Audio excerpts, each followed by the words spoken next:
आम्ही फक्त कडक कपडे घालायचे, भारीतले ब्रँड प्यायचे आणि भारीतली केस काळी करायची आणि भारी मोबाईल वापरायचे, म्हणजे आम्ही सुधारला? अरे ईश्वरासारखी भाऊ रडला, बहिणीच्या दारात जाऊन रडला, पण तिनं सही नाही केली.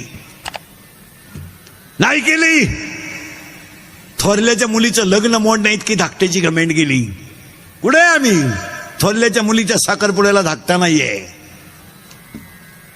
गैरहजर आहे तो. खोटं आहे का? मला घोडाला फक्त खोटं आहे का सांगा. कुठे आम्ही?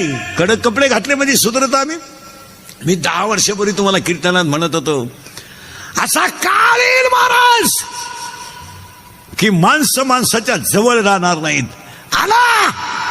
शेतकऱ्याची गाय मेली तर ती पुरली जाते, शेतकऱ्याचा बैल मेला तर तो पुरला जातो. त्याच्यापेक्षा वाईट माणसं जाळलंय. 40% प्रेत वडीत नेलेत रे, वडीत नेलेत. आणि 40% प्रेत कधी पेटवले कुणाला माहीत सुद्धा नाही झालं. मला बापाच्या अंत्यविधीला मुलगा नाही, मुलाच्या अंत्यविधीला बाप नाही. नवरा मेला बायकोला माहित नाही, बायको मेली नवऱ्याला माहित नाही. 500 एकर जमिनीचा मालक पण स्वतःचा पोरगा तोंडात पाणी ओतायला नव्हता. हे चाललंय ना. हे फक्त माईक हातात आला का शानपणाच्या भाषा मारायच्या आणि धर्माचे तत्व सांगायचे लोकांना. चाललंय फक्त. हा, एखादा म्हणणारा बैल गाभण, आपण म्हणायचं साहेब बैल झाला आणि बैलाला गोरा झाला आणि त्याचं दूध तुम्हाला चहाला दिलं. एकदम बरोबर. इतका समाज संपला. काय मत आहे तुमचं? अजून 5 वर्ष थांबा, याच्यापेक्षा भयानक काळ येईल. का? माना नाही तर नका मानू, नीतीचा आणि निसर्गाचा संबंध आहे. हे तुम्हाला पटतंय का सांगा? म्हणून सगळ्या म्हाताऱ्या माणसांना पुण्यस्मरणाच्या कीर्तनात पाया पडून सांगतो, लक्ष्मी यायची वेळ आहे, दिवाळीचा काळ आहे. मी तुमच्या मुलासारखं माझं एक वाक्य ऐका. प्रत्येक म्हाताऱ्यानं मरण्याच्या अगोदर तुमचे खाते फोडून मरा. उद्या पहिला तलाठी गाठवा, उद्या शनिवार आहे. आणि काय तुम्हाला कोणाला बिगाभर जास्त द्यायची ती द्या, पण उतारे क्लिअर करून मारा. तुम्ही जाता मरून. मागच्यांच्या इतका कुदाकुद्या आहेत. 52 नाव आहे उतार्यांमध्ये सध्या. 52 नाहीये. आता 52 नावं जर उतार्यात असतील आणि एकानं जर 10,000 हजारच मागितले, कुठे ती झक मारा. तुम्हाला 1000 एकर ठेवा, पण तुम्ही मागच्यांच्या कुदाकुद्या लावू नका. तुमचं काय मत आहे? तुम्हालाही 20 गुंठेच व्हा, एखाद्याला द्यायची 1 गुंठा कमी द्या, पण म्हातारे माणसं तेवढं काम करा. तुम्ही जाता उलथून. तुम्ही मेलेच आम्हाला दुखणं नाही, तुम्ही मरायलाच पाहिजे, ही तर आमची इच्छाच.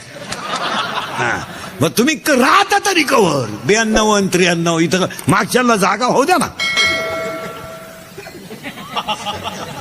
तुम्ही मेल्याचं आम्हाला दुःख नाहीये, पण तुम्ही गेले आमच्या कुदाकुद्या लाविता हे दुःख आहे. तुम्ही तर जाऊ द्या, आम्ही तर तुमचा दावा काच करू. चांगल्या चांगल्या माणसांनी बापाच्या दाव्याचे न्यायचे पैसे बुडवले. आता हे पवार परिवारानं एवढा मोठा कार्यक्रम केला नाही तर कायचे दावे आणि कायच काय. 5 वर्षांना दावे सुद्धा बंद होणार आहेत. लग्न तर जवळजवळ बंद झाले. काय राहिलं? कवाय जमवत आणि कवाय लागत आहे. भाजतही लग्न ना आषाढतही लग्न. लग्नांचा विषय मिटला. तसे दाव्याचं सुद्धा पॅकेज निघणार. जर 8वा आयोग झाला ना,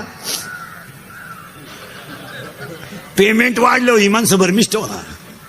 हे लगेच बामणाला बोलावणार, इकडे हे पॅकेज तुला. कावळाय तू चाल, भातही तूच शिजव आणि चप्पी तूच कर. चाल, तुला नाही कोणी भेटलं ज्याचं प्रवचन ठुलंय त्याची कर. क्या कोण हे पैसे घेऊन टाक. आमच्या मागं फार व्याप आहे. आणि मग त्याची बायको म्हणणार त्यांना आहे ना वेळच नाही. नेमकी वडिलांची दिसक्रिया आणि माझ्या बहिणीची डोळे जेवण संग चालू. आणि त्यांच्याकडं आमच्या पप्पांचं सगळं नियोजन. लग्न झाल्यापासून सासरवाडीचं सगळं तेच पाहत्यात. तो वाडा भूकंपात गेला ना. आणि नेमकी माझ्या बहिणीची बाळंतपणाची तारीखही तीच आहे. आणि तिचं सिजर करताना साक्षीदार आहेत. त्यामुळं आम्ही 10वा बामणाला उक्ता देऊन टाकला. दहाव्याचं प्रवचन केल्यावर महाराज लोकांची सुद्धा पैसे मागायची मोठी पंचायत. पसायदान झालं का लोक जाते निघून. बाबांना टाकला ना खाटाव. बरं पेट्रोल पुरते तर घेतले पाहिजे. बाबा बसला एकटाच, लोक गेले निघून. मग एक जण त्याला म्हणतो, राम राम, तुम्हाला कोणी फोन केलता? तुम्हाला मी काय बळत आलो का काय? आणि तोही जातो निघून. बाबाला टाकला तसा. मग महाराज लोक हुशार राहते, ते ओळखी ते चप्पी केलं म्हणजे वाड्यातलाय. मग ते चप्पी केलेलं म्हणतो, राम राम, तो म्हणला मी चुलत भाऊ येते. चुलत भाऊ म्हणजे दुश्मन. मग ते ज्याच्या घरी कार्यक्रम राहतो तो चमन करून दगडावर पाणी सोडायला राहतो बसत. हा त्याच्याकडे जातो, राम राम. तो म्हणतो, काय तुमचं आमच्या वडिलांनो प्रेम, वेळेत वेळ काढून आले तुम्ही. तो म्हणला, प्रेमाला वाघ, पेट्रोल पुरते दे. तो म्हणला, तुला कळत नाही का मी उघडा बसेले? मग ताटलीतले तरी 92 दे भाऊ. ही स्थिती आहे महाराज. काही नाही राहिलं. हे तुम्हाला धर्मच पाळावा लागेल. आता लग्नांच्या पत्रिका बंद केल्यात आपल्या मंडळीने. केलं तुम्ही, बरं केलं ते. पण ते डिजिटल जे लावता ना रोडला लग्नाची, ते जरा बरेच श्रीमंत लोक आहेत कीर्तनाला, जरा माणसाच्या अवलादीचे लावा बा. का तो एकट्यानंच पराक्रम केला, बाकीचं गाव वांझुट आहे का काय? ती नवरीवर फाट्या बावलीची, ते कब्र बांड नवरदेव. अरे त्यांचे फोटो जरा नीट लावा. एका कोपऱ्यात झक मारायची, नवरी घालायची, एक नवरदेव, तो भंगार नवरदेव.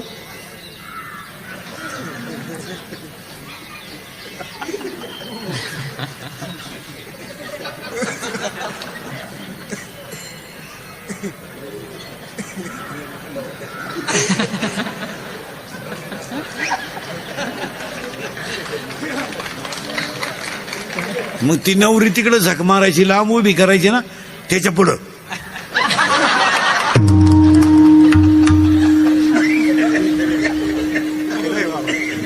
अरे ती का पळून जाते का? ती पहिलीच 3 वेळा पळून गेली, ती आता सोडली तरी जाणार नाही का आवडली तर. आणि ते पोरींचे फोटो तर इतके बिंडोकेत, काही काही घागरा घालती, घागरा घागरा घागरा, आणि एक टोक हातात धरती.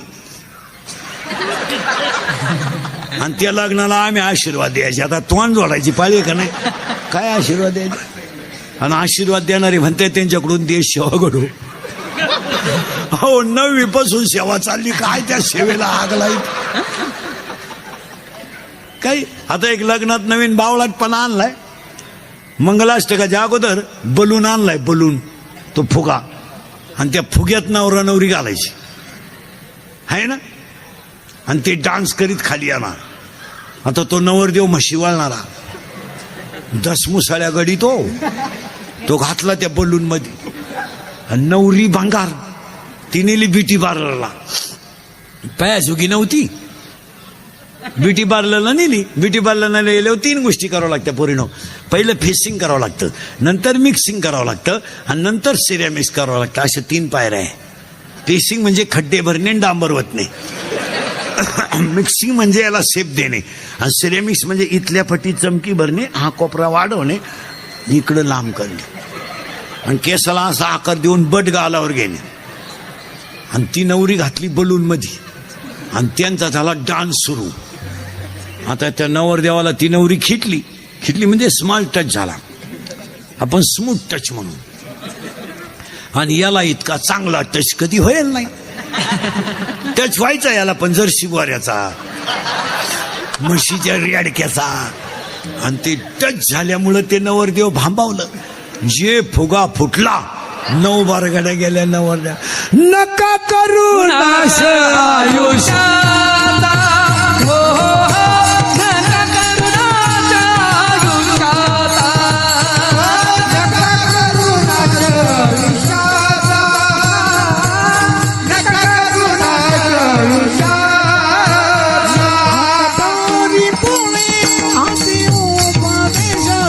आता तरी